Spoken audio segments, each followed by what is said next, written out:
दुवरिया हुआ तोहर बिया चिढ़ा के कहत काहिन भैया हो कहे हमारा सारा रंग मन नहीं भावे ए हो सांवरिया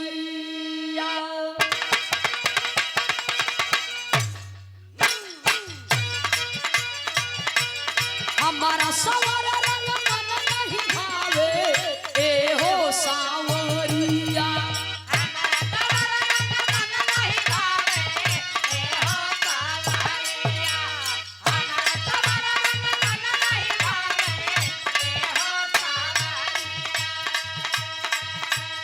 हमारा सारा रंग मन नहीं भावे ए हो सांवरिया तो भगवान कन्हैया कहे दिलवा में जगह दे दे दिलवा में जगह दे दे का करी जोर करिया बढ़ जा सूरदास सयो जा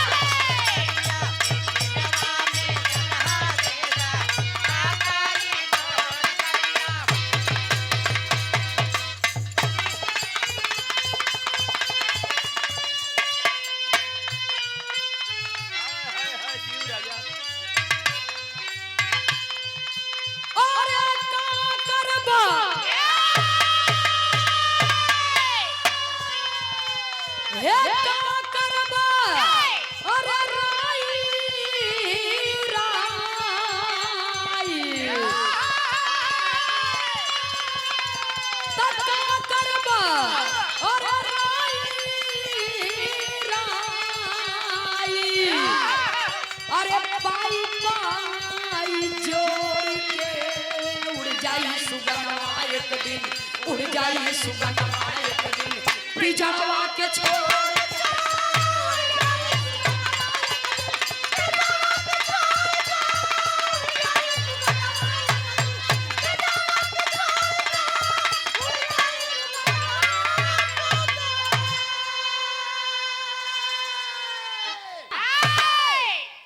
कैला परम मनोहर कुबेर कारीगरिया मछरिया ऊपर लंका नगरी बड़ा मेहनत करके बनौला भाई बड़ा मेहनत करके बनायन ओहो बाबा भोलेनाथ कर्जा लिए रहे कैसे जानत है कुबेर जी वाह विश्वकर्मा भगवान के बोलाए के बनवाई दिहन हां ओहो मछरी के कांटा के ऊपर वाह हां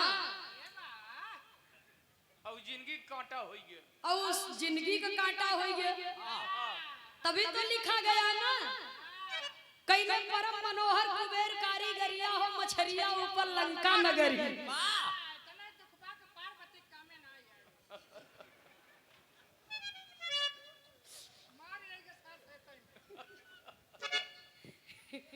ऐसन हो मास्टर साहब ऐसन घर दुआर कौने काम के जकरे खातिर जान चला जाए हाँ लेकिन का करबो प्रभु की माया कहीं धूप कहीं आया भाई सिटी न दे भाई बहुत खतरा होत बा भाई साहब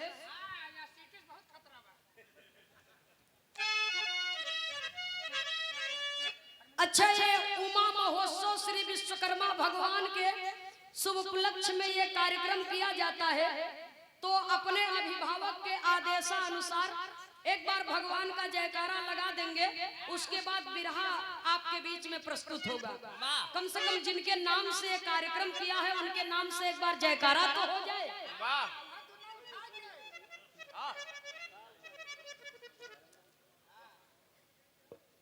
तो एक बार प्रेम से बोलिए विश्वकर्मा भगवान की देखा भैया जयकारा लगाओ में इतनी बड़ी कंजूसी एक बात जान ल जेकर भी देवी देवता के जयकारा लगाए जात है दोनों हाथ उठाए के हाथ के नहीं उठावत जानत है हमरे बात के कोई सज्जन बुरा मत मनी या तो जेकरे पल्ले हाथ ही न होई या तो जे अपन हाथ दूसरे जेबा में फिट कैले हो पाला लागी महाराज जी। जिया जिया बच्ची बिरहा गावा विश्वकर्मा खुशी हो। अच्छा एक बार जयकारा आप लोग लगाई दे दोनों हाथ उठाए के। वाह हमरे बदे नहीं भगवान के लिए अपने बदे। एक बार प्रेम से बोलिए श्री विश्वकर्मा भगवान की बोलिए हो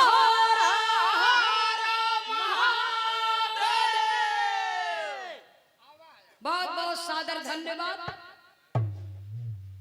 जाय के अपन मंडा वन में प्राण त्याग दिहिन सती अपने जान को दे देती हैं, प्राण त्याग देती हैं। मामा मारीच उनकी प्रतिमा बना करके पूजा करने लगा। वो मुंबई के नाम से जाना जाने लगा। आज बॉम्बे की धरती पर मुंबा देवी की मंदिर है। सुनने वाले श्रोता सज्जनों, और इधर बाबा भोलेनाथ कैलाश पर्वत पर आए। जब कुछ दिन समय बीता तो फिर से लीला करने का टाइम आ गया। तो प्रभु फिर से लीला करते हैं। एक छोटा सा प्रसंग, भक्ति सुनने वाले भक्ति का आनंद लेंगे, मनोरंजन सुनने वाले मनोरंजन का आनंद लेंगे। आइए मास्टर साहब।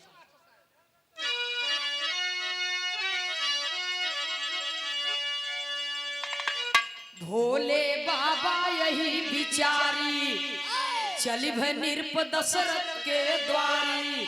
भेष मदारी का शिवापन लिए बना।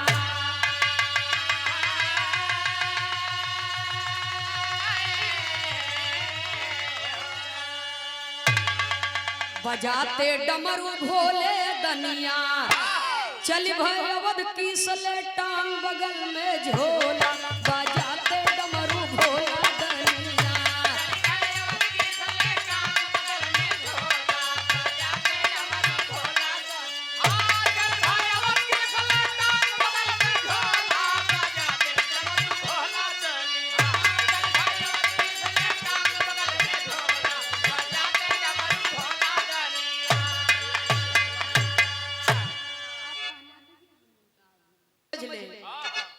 हम बाप के समझावे से पहले खुद समझ लेवे चाहिए था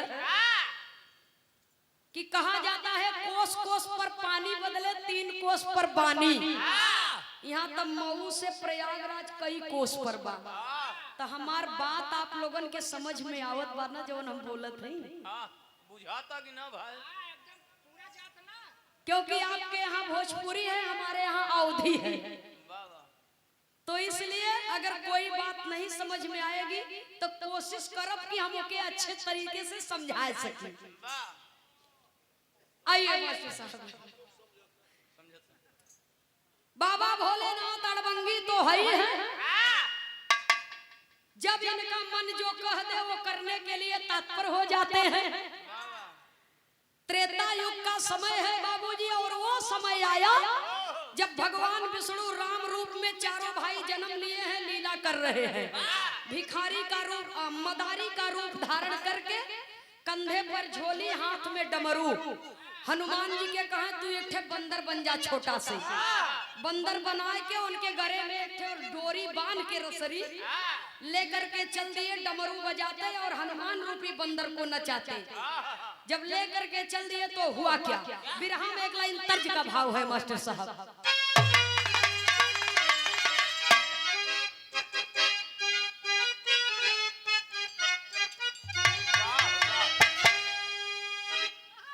तर्ज की लाइन वही है, अरे नजर लागी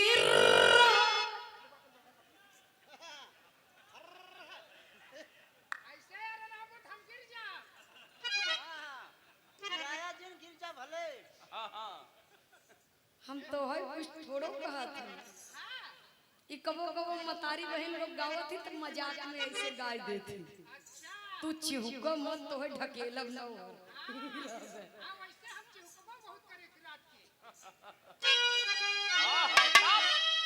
नजर लागी राजा तोरे बंगले पे।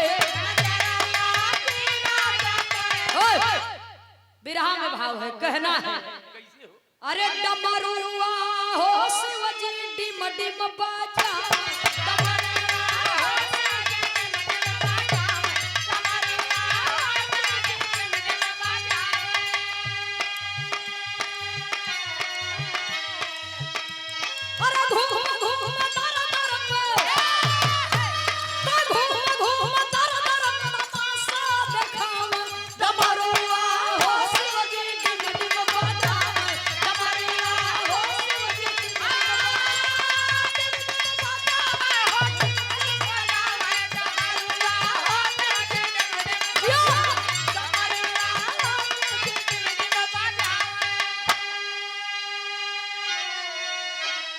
डमरू बजाते धरे शिव डगरवा संगवा में हनुमत रहले बनरवा।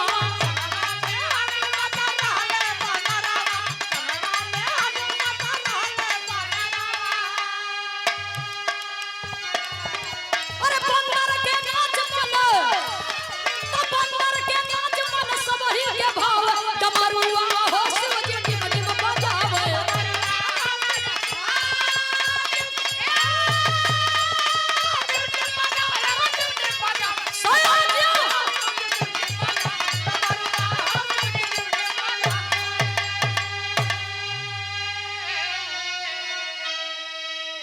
डमरू बजावत बानर नचावत पहुंचे कहां अयोध्या में। तो हुआ क्या, बिरहा में एक लाइन तर्ज है, बिरहा जगत में ये गीत निकली। आरा जिला भोजपुर बक्सर के आगे पटना बतावा ड्राइवर बाबू किराया लेब कितना। लेकिन ई गाना आज के 100-150 साल पहले हमारे भारत की माँ बहनों ने गाया। कैसे मास्टर साहब, गाँव कब जब मई जून के लगन पड़े और मड़े में दुल्ही दुल्हा बैठे और पसीना टप टप चुवत रहा तब कैसे भैया।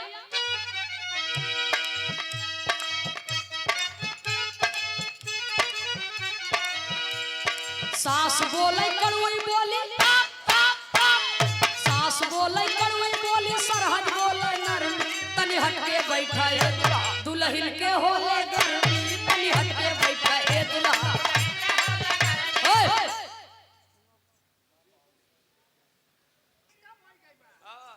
बिरहा में भागवा बराबर लगी रहे, चिंता मत कर। आवा भाई खेल देखिए,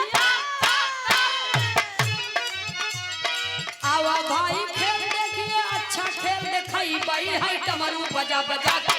ई बंदर आज नचाई गई हो डमरू बजा बजा के, भाई बंदर आज नचाई गई हो डमरू।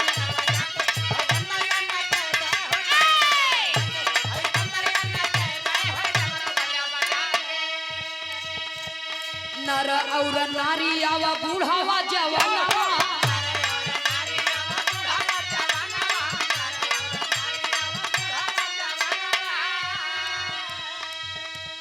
चावल दाल लेके आवा पैसा या पिसानवा।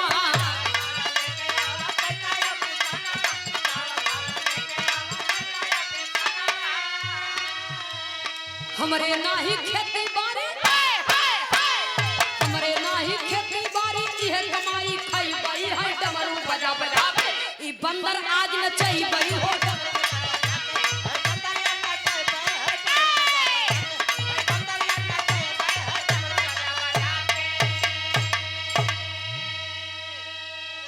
मदारी रूपी बाबा भोलेनाथ अयोध्या वासियों से कह रहे हैं कि मेरे पास भोजन के लिए कोई खेती बाड़ी नहीं है। इसी डमरू को बजाते हैं, बंदर को नचाते हैं, जो भी मिलता है उसी से अपना परिवार का भरण पोषण करते हैं।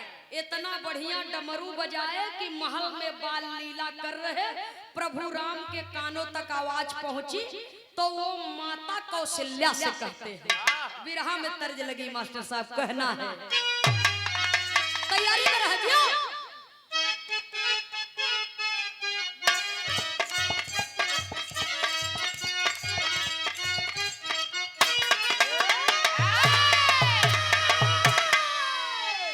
लागली बजरिया गमपुर हो, हीरा रतन बिका। लागली बजरिया गमपुर हो, हीरा रतन लागली बजरिया गमपुर हो, हीरा रतन बिका।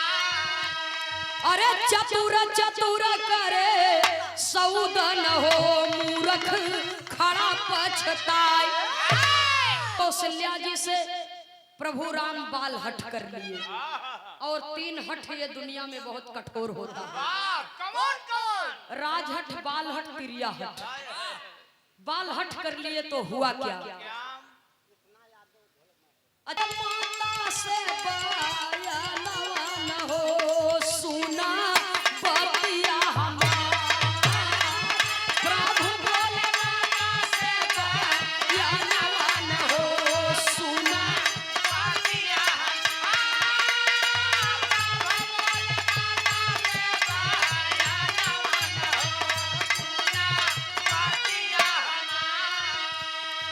अरे कह रघुराई माता माना मोर कहनावा डामरू दीवा के पूरा कई दया रमानावा डामरू दीवा के पूरा कई दया रमानावा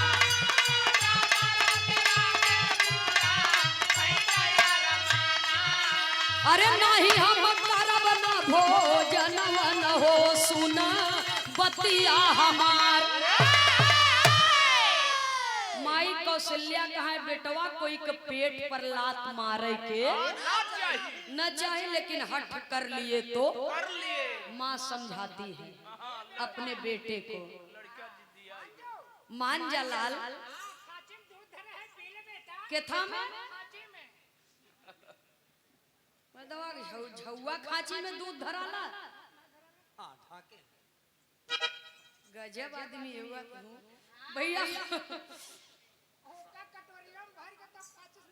हाँ ऐसे कह न माई कौशल्या समझा रही है गाना करीब में है कवि को संकेत करना पड़ा बिरहा में एक लाइन तर्ज है तर्ज उस जमाने का है जब ब्याह बारात में डीजे नहीं चलता था तब बैंड पार्टी चलती थी और उसमें एक कलाकार रहता जो लेडीज की आवाज में गाता था और जेंट्स की आवाज में भी गाता था उस समय का एक गीत था कैसे मास्टर साहब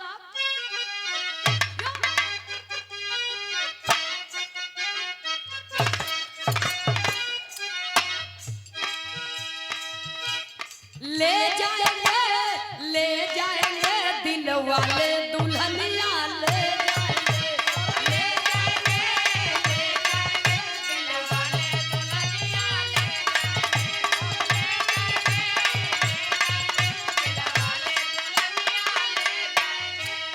मान जाएगा लाल मेरी बचनिया मान जाएगा लाल मेरी बचनिया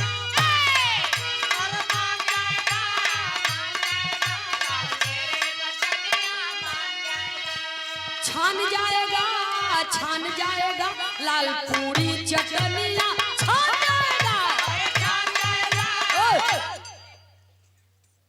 माँ कौशल्या समझा रही है खइहो नहीं लाल फिर क्या करोगे भोजन न करबो तो भूख मरोगे जान जाएगा लाल त्यागो न दनिया जान जाएगा बचपना त्याग दो बेटा किसी के पेट पर लात नहीं मारना चाहिए रोजी रोटी कोई के छीने के न चाहिए तो प्रभु राम कहा न हम खा न दूध पियब न सोऊ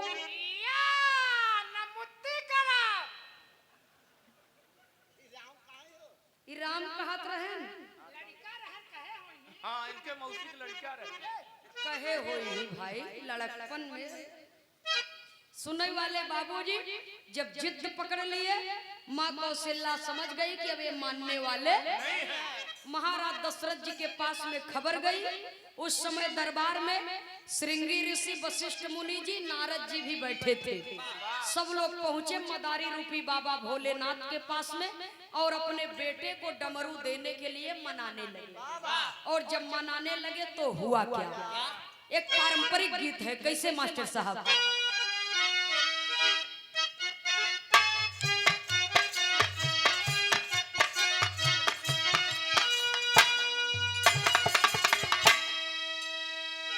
अरे माई कहन की बेटी नियरे बिया गई हो माई कहन की बेटी नियरे बिया गई हो बपई कहन की बड़ी दूर हो माई कहन की बेटी नियरे बिया गई हो बपई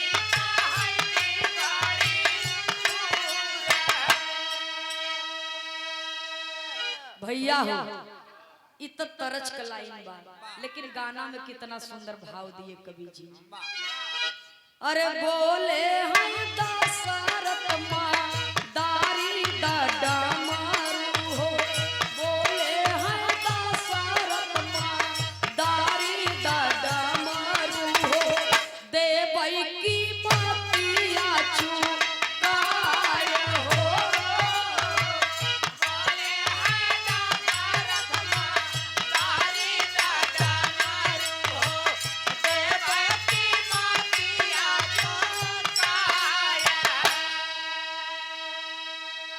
अरे रूठिया में बैठे ललनावा हो, भोजन कराई नहीं जाई हो।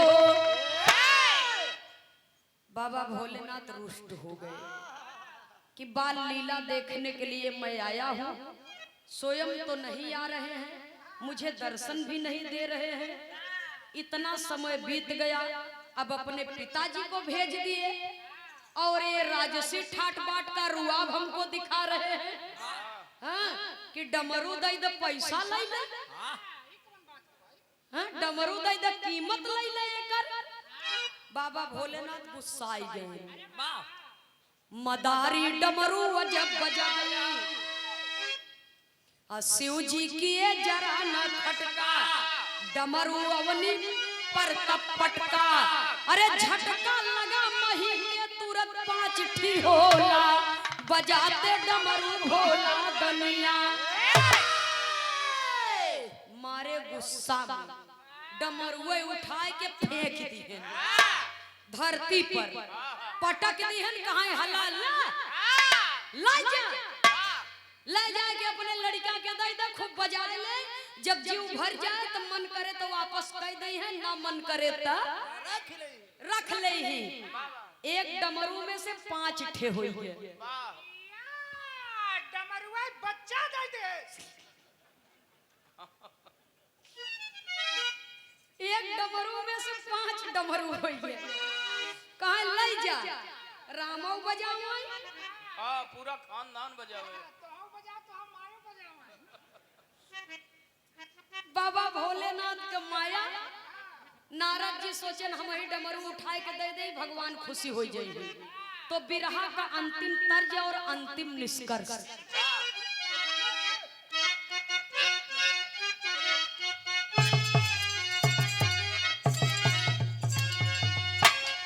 चलते मुसाफिर को मोहिया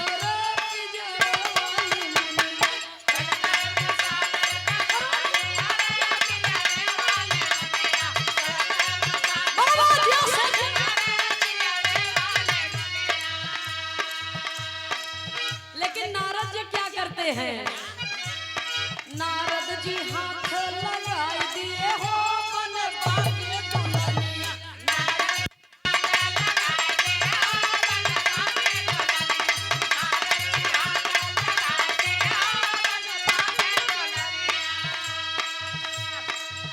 जैसे डमरू में नारद जी हाथ लगाए, बाबा भोलेनाथ अपनी माया शक्ति फैला दिए। मजाक मजाक में कमवे गड़बड़ाई गई। नारद जी मर्द से नारी हो गए, और जब नारी हो गए तो जनता हंसने लगी। और तब तक हुआ क्या,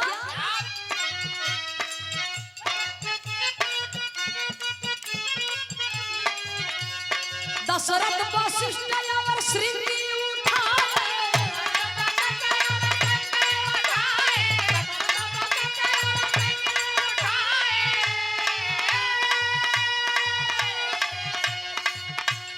छूटई नारी तन पाई गए हो बने बाके दुल्हनिया।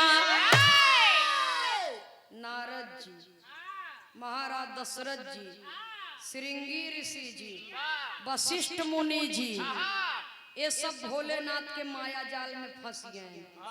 जब पुरुष से स्त्री हो गए, हाँ, स्त्री देखे है कभी? हाँ, स्त्री का कौन सा भाग चिकना होता है इन्हें खूब मालूम है। वो कपड़ा प्रेस करे वाला प्रेस है, वो स्त्री नहीं।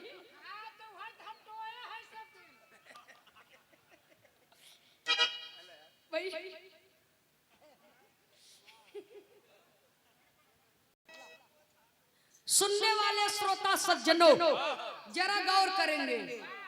खैर हंसी मजाक भी होना जरूरी है। सूरदास जी की बात भी एकदम अपनी जगह पर फिट है। सुनने वाले श्रोता सज्जनों, अब हमारे बिरहा का निष्कर्ष सुन ले। जब चारों जने मेहरारू हो गए, स्त्री हो गए, नारी हो गए, अब समझे? हाँ कौन नारी जौन पानी बहत ना उसको नाली कहते हैं। अच्छा वो नाली है। हाँ जौन तोहरे शरीर में दौड़त बा वो नाड़ी है वो। हाँ और जे तोहे पैदा की वो नारी है। या यानी हमार माई नारी है। हाँ हमार बाबू नहरा है।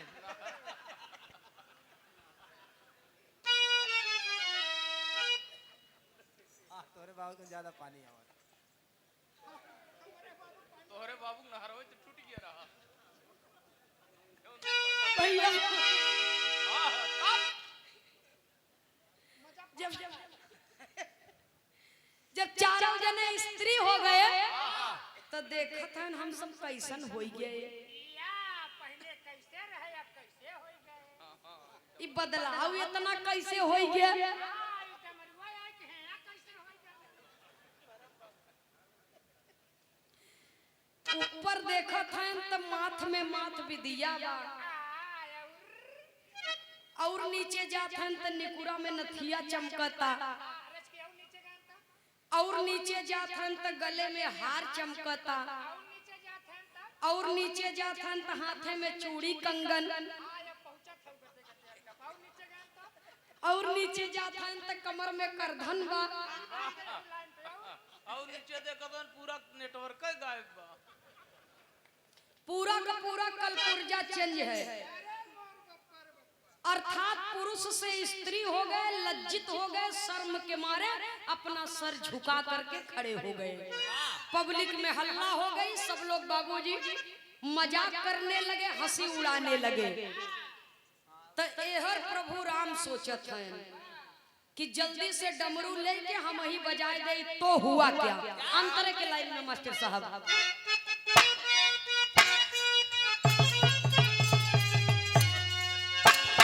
शिव के चरित्र लखी प्रभु सोचे मनवा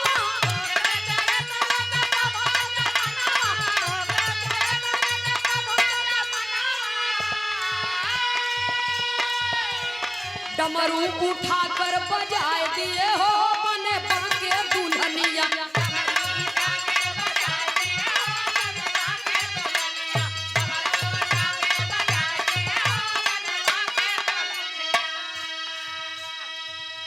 लगे डमरू को बजाने प्रभु राम। तो जब दो शक्तियों का मेल होता है तो अनोखा खेल होता है। बाबा भोलेनाथ कहा हम दैदा अब हम जाइए अपने घरे, हमार मेहरारू लड़का इंतजार करत हुई है। मारे गुस्सा में बाबूजी राम भी उस डमरू को धरती पर फेंक दिए। एक बार बाबा भोलेनाथ पटके थे तो 5 ठी हुआ था और दूसरी बार जब राम उस डमरू को पटक दिए तो 5 फिर हो गया। 5 दूना 10 हो गए। कहा ये मन से जौन तुहार असली हो लेके जा, हमको मार दंगा आपसे नहीं करना है, जो आपका हो आप लेकर के जाइए। तो हुआ क्या, डमरू उठा बने शिवलू गैया।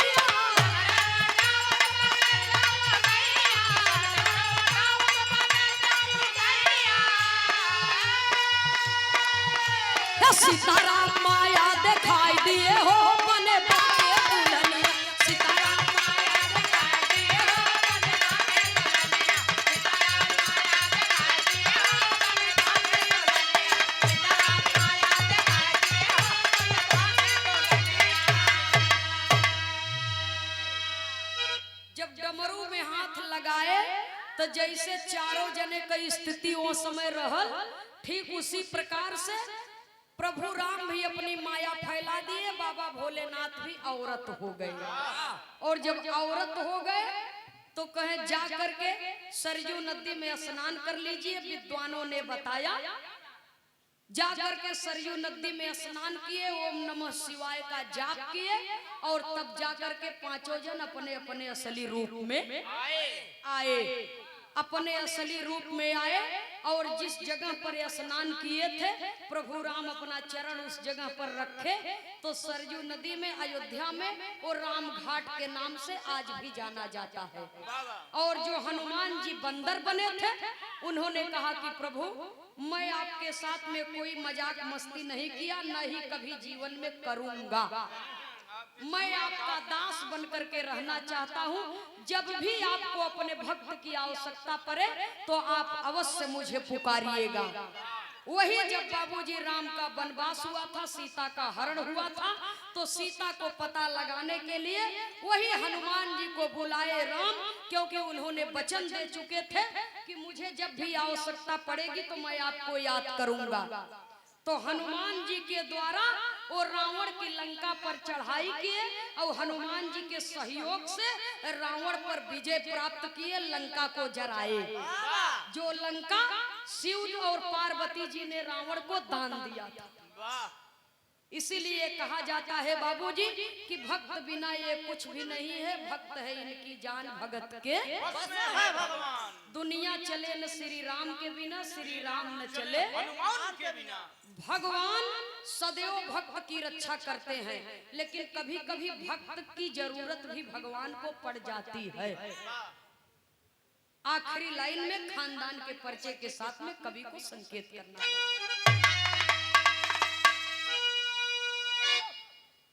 अरे सीताराम हित स्वर्ग सिधारे,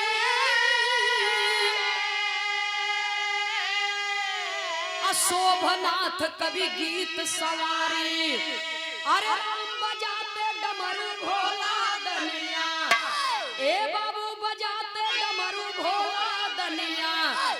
नंदनी खेमराज कहे, नंदनी खेमराज भक्ति के ओर न होला, बजाते डमरू भोला दनिया।